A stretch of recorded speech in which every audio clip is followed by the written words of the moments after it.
Oui, bien dans le projet, maintenant, je suis rendu à l'étape d'échantillonner mon piano, donc mon piano à queue à l'extérieur.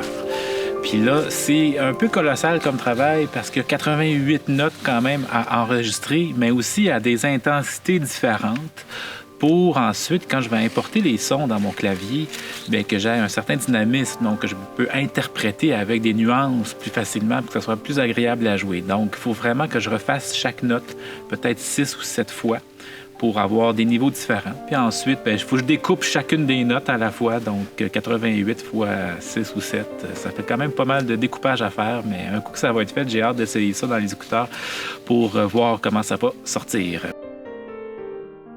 Bien, l'échantillonnage à l'extérieur est quand même très différent à faire parce qu'à l'intérieur, on a vraiment le silence un peu plus parfait, mais dehors, on a quand même un peu de contraintes parce que s'il y a trop de vent, par exemple, bien oui, on va enregistrer le vent, mais sur chacune des notes. Donc, si je vais plaquer un accord, par exemple, à 4 notes, bien là, on va entendre 4 fois le vent.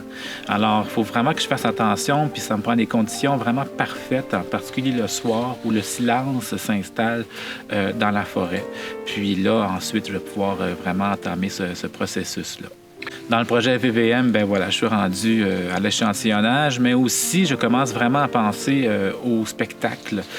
J'arrive récemment d'une petite tournée de résonance boréale, mon spectacle que j'ai fait en 360 en dôme avec les aurores boréales. Donc ça m'a permis de replonger dans cet univers-là aussi, qui va faire partie du prochain spectacle aussi. Donc, j'ai revisité quelques pièces.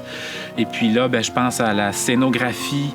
Fred Bond va venir aussi filmer, capter des images de forêt, de textures en macro, pour ensuite les projeter éventuellement sur la scène, ainsi que aussi avec Mathieu Roy, un éclairagiste, concepteur, qui va aussi m'aider à faire la conception d'éclairage scénographique. Donc ça, j'ai très hâte de plonger dans cet univers-là, parce que c'est vraiment encore de la création qui continue. La prochaine fois qu'on se rencontre, bien, on va voir, on va écouter aussi donc une belle pièce de piano, mais surtout avec de la projection.